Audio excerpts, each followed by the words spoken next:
Welcome back to the AVERT Alzheimer's podcast. My name is Leanne and I am your host. Today, I have a very special guest on the podcast to talk to us about caregiving. Her name is Jessy, and we are going to kind of go over what it's like to be a liaison between families who are trying to find caregiving options for their family member. That is what Jessy does, and I'll let her explain more about what she does as we progress through the interview. But I wanted to tell you to stay to the end because I want to share with you some really exciting news and kind of the catalyst for why I have this guest on today. I have a brand new course that is launching on April 20th, which is just 5 days away. And it is about Alzheimer's prevention. So it is my 5 pillars for Alzheimer's prevention course. It is very, very detailed, has tons and tons of great, valuable information in there about education around what causes Alzheimer's, why these particular pillars work to prevent Alzheimer's. And then there is also a small bonus course that is attached to that that you can purchase for a much lower price. And that is all about how to get your caregiving set up for yourself or for a loved one, which is what made me want to bring Jessy onto this show so that she could talk to you about some of the hard parts about getting caregiving set up, because it's not an easy process. And I've experienced it myself with my mother, and Jessy does it all day long, every day. So I am really excited for this interview, and I know that you are absolutely going to love it because there's so much great information that is being brought to you today. So hang out and enjoy the interview. So welcome to the show, Jessy. Thank you so much for joining us. Thank you, Lee, Nice for to have having you me. on here. Yeah. Okay. So Janelle Dahl introduced us, and I know that you're currently working as a program services and education specialist. She did not tell me what company that you're working for, and that's fine if you don't want to share, but can you tell us a little bit about what it is that you do? Oh, absolutely. So I work for Passages Caregiver Resource Center, Okay. and we're one of 11 caregiver resource centers in the state of California. And the perks of working for Passages is we're actually under the umbrella of a area agency on aging as well. So we're very well connected here. I'm in Chico, California, so we're up north, and yeah, I'm excited. I've been with the agency for about 5.5 years, going on 6. Nice. Nice. And so what are the biggest concerns that you hear from your clients when you're working to get them to help them find somebody? Like what are the probably the top 3 concerns that you would hear from them when they're trying to figure out what they're going to do? Yeah, that's a great question. It really varies and depends on each person's situation, right? It's very individualized. Every caregiver maybe, has certain experiences that are similar, but every situation is different. But what I hear most is, their concern is financial cost. Mhm. you know um Bringing, whether it's bringing in care or have, if their loved one is in a facility, that also, how they're going to care for them. Majority of our clients are elderly, and they're taking care of their spouse, so physically they're unable, to meet those physical demands once they become very dependent on their family members for help. So, and then another one is, you know um, a lot of these caregivers are having to do nurse to patient healthcare in the home, and they don't have a clue what they're doing. So that's another concern. Yeah.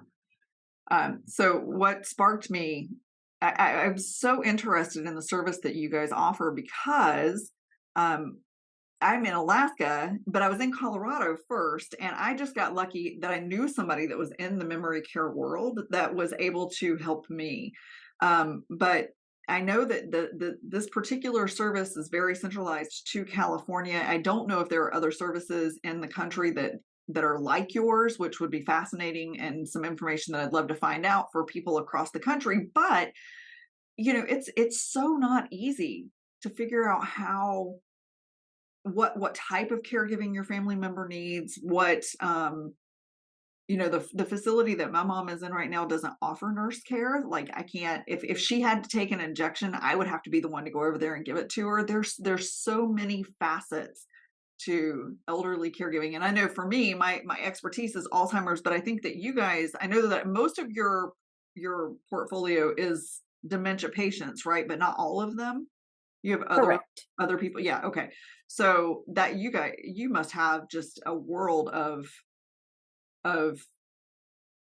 questions and answers that come at you all the time. Yes, we do. Lee, as you mentioned, majority of our clients are taking care of someone with dementia. But we see, brain injury, we see Parkinson's, we see just frail and elderly, aging in place. Mm. So that's why it's nice having the caregiver resource centers in California. But to answer your question about state, nationwide, Mhm. through the Older Americans Act, there is a family caregiver support program. So I would contact, for anyone tuning in, I would definitely encourage them to contact their local area agency on aging and inquire about family caregiver support program in their area. That Oh, is a federal program, not statewide.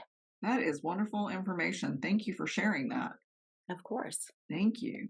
Okay, so my next question for you is, what are the top 3 suggestions that you would give a brand new caregiver, whether it's someone in the home or someone that you're meeting that's working at a facility?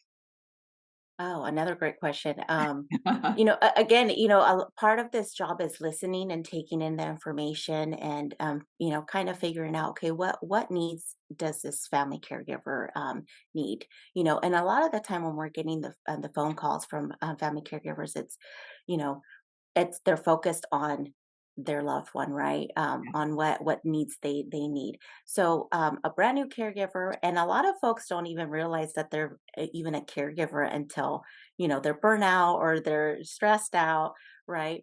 But one, I would definitely encourage them, educate yourself on the disease, because that's very important on how you're going to manage um, their progression of the disease. And especially with dementia, a lot of behaviors are a big component as a disease progresses. So definitely educate yourself on the disease. With caregiver resource centers, we do a lot of work with the Alzheimer's Association, and we offer classes on understanding dementia. So if you live in California, get connected with your local caregiver resource center. um, so yeah, educate yourself on the disease.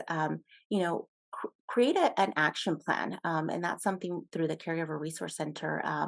When the family caregiver is connected with the family consultant, they can help them create an action plan. And what I mean by that is figuring out what documents are in place or which documents need to be in place, and then also incorporating figuring out what you need to be able to sustain caring for your loved one at home. And then finally, definitely incorporate self-care actions. Yes. That's we emphasize that a Oh lot. my gosh, yes. Yes. Um, so since Alzheimer's is my niche, I've studied all the dementias, well, most of the more common dementias. And I will say this, I loved what you said about studying the disease because I jumped full fold into studying Alzheimer's when my mother was diagnosed. However, I will say that diagnosing any form of dementia can be really challenging unless they get a good quality brain scan. So when my husband and I became brain health coaches, certified brain health coaches, we did it through Amen Clinics, which is in California. He's got clinics all over the country now, but he does a specific type of brain scan that will help to determine what type of dementia someone has. However, just a PET scan or some of the other brain scans are really they can be really challenging to determine what type of dementia is. So there are specific behavioral characteristics that are common among all the dementias, but then there are specific behavioral characteristics that are uncommon between all of them, like specifically frontal lobe dementia. With an Alzheimer's person, that frontal lobe doesn't deteriorate in the beginning. It starts in the back of the brain. So you don't see that drastic change in inhibitions and the loosening of the tongue, for lack of a better word, until later in the disease. However, if it is a frontal lobe dementia, you're going to see it right away. And the point of pointing that out is that the frustrations can come from all the changes that happen with a loved one and make it really, really hard. But understanding to the best of your ability what those behavioral changes are coming from, if you know your family member or loved one's frontal lobe is what's really going right away, then it's a little easier to accept the fact that your spouse might be flirting with someone on a plane in front of you and not really knowing what they're doing. But if it's Alzheimer's, they might think you're trying to steal their food. There's just so many different characteristics to these behaviors. So I think it is critically important to understand, because we can get when we first took my mother in, I used to call her out for lying all the time. Mhm. She was trying to fill the gaps, but I knew the truth and I didn't know how to deal with it. And so it took a long time for me to realize you don't tell someone with Alzheimer's no. You just redirect the conversation. And there's just, yeah, it's with family in particular, it can be really challenging because you know this person inside and out, but they don't know them anymore. They don't know themselves anymore, and they're just trying to fill the gaps. So I love that you said that, and I think it's so critically important. And then the self care. There's an old statistic that I've been told but have not confirmed is actually higher now, that 40% of Alzheimer's or dementia caregivers, the caregivers, pass away before the person that they're caring for does, because they are not caring for themselves. They forget to take care of themselves and they give out.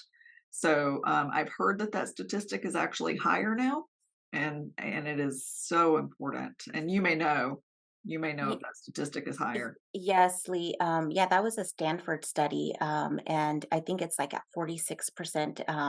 But still, I mean, it's high.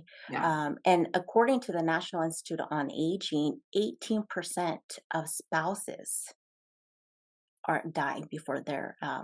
their significant other. So That's it's and that's something family caregivers may not be aware of. We don't hear it often, right? And going back to being aware of what type of dementia your loved one has, it is critical to know. That way you can kind of educate and get information on what type of behaviors may come down the road. Not that doesn't mean that they may have those behaviors, but at least it can give you a window and some insight in how you will manage that, and have a plan. We encourage our clients to always keep a log of any change that's going on. So when they see their provider, they can address that and know kind of, okay, we're entering a new phase or what's going on. And I'd like to. What you shared, it's very common. We hear it in our support groups where you hear your loved one trying to fill in the gaps, right? But that's not accurate, it's not true. And naturally, right, we want to correct them. yes. Yeah. But Yes. yeah, and when you get to get knowledge about the disease progression, you realize that you have to play into the reality. It may be very uncomfortable, especially, Dr. Beer, she writes a crisis from calm, managing dementia behaviors, but she calls fiblets white lies, and how being accepting of that's okay. Especially because you don't want your loved one to be angry or get agitated, right? You want to minimize all that and just be able to enjoy the moment that you have with your loved one. So that's very common that we hear a lot. Yeah. Yeah. Okay, so now that we have touched on this very realistic statistic of 46% of people pass away before their loved one, what do you recommend to your caregivers for self-care? Oh, our list is lengthy. It's I mean, we can have a whole different Yeah. segment just on Okay, give that. us a few. Give us a few that you feel like would be really beneficial to someone who is caregiving, because everybody's going to see it differently, but there are going to be specific things that have worked for people consistently. Right. So first, I would tell the family caregiver accept help. I know I'm guilty of this. It's hard for me to even ask for help, right? And I'm way up here in Northern California, so we have a lot of ranches, orchards. So people are very self sufficient, right? Mm. But accept help. If you can't ask for help, if someone is offering their help, accept it, whether it's a big favor or a small favor, accept it. Be okay with accepting it. It's like raising children. You really do need a village when you're caregiving. It could be somebody from your church group, a co-op, or somebody, neighbors, friends. Get to know your neighbors, friends.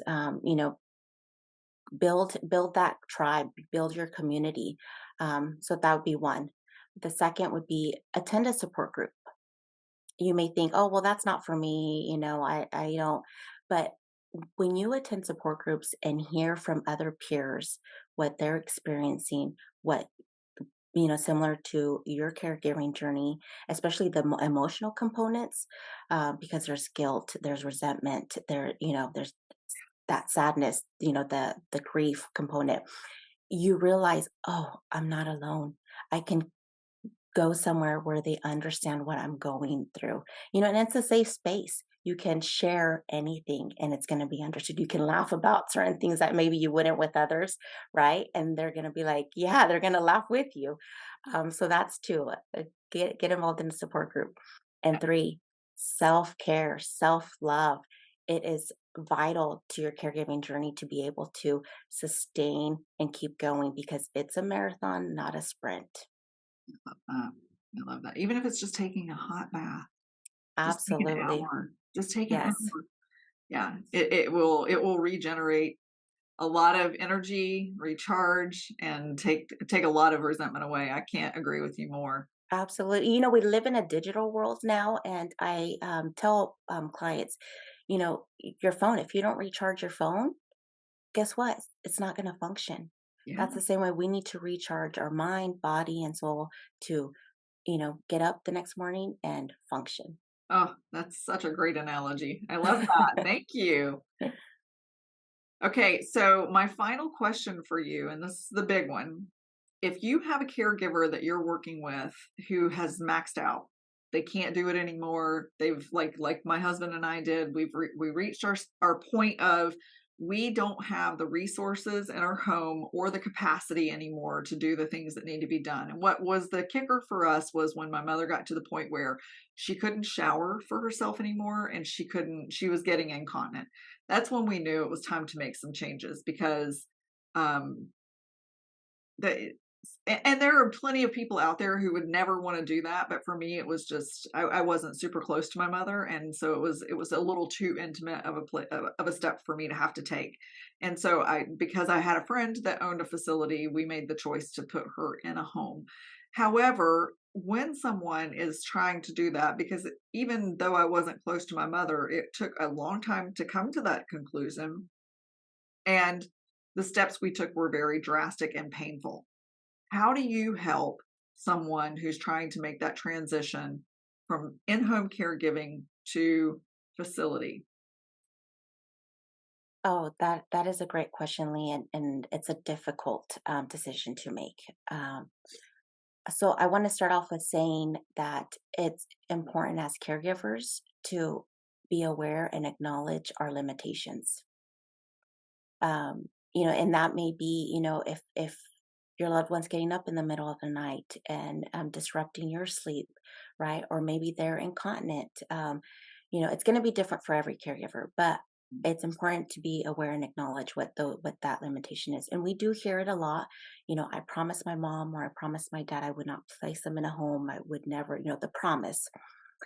Um, but something to keep in mind is shifting that promise from saying, I will do the best that I can of taking care of you as long as possible in the home that we're in, rather than saying, I promise I won't put you in a home.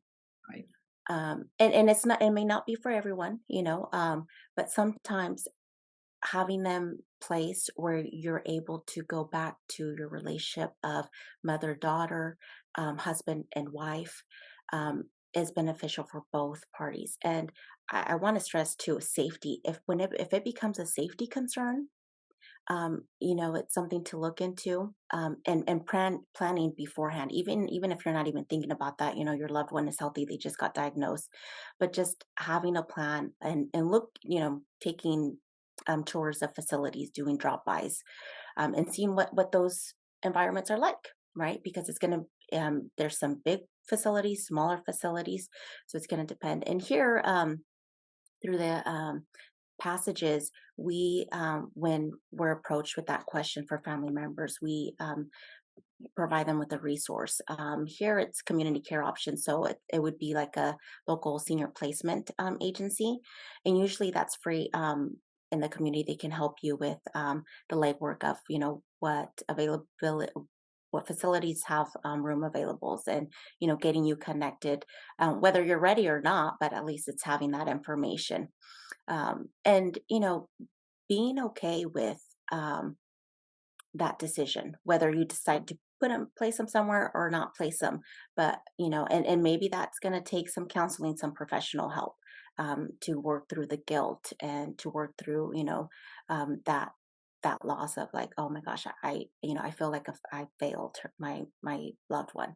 But it's not that. It's about you know getting them the best help that they can, right? If you're not able to do it, whether it's mentally or physically, Right.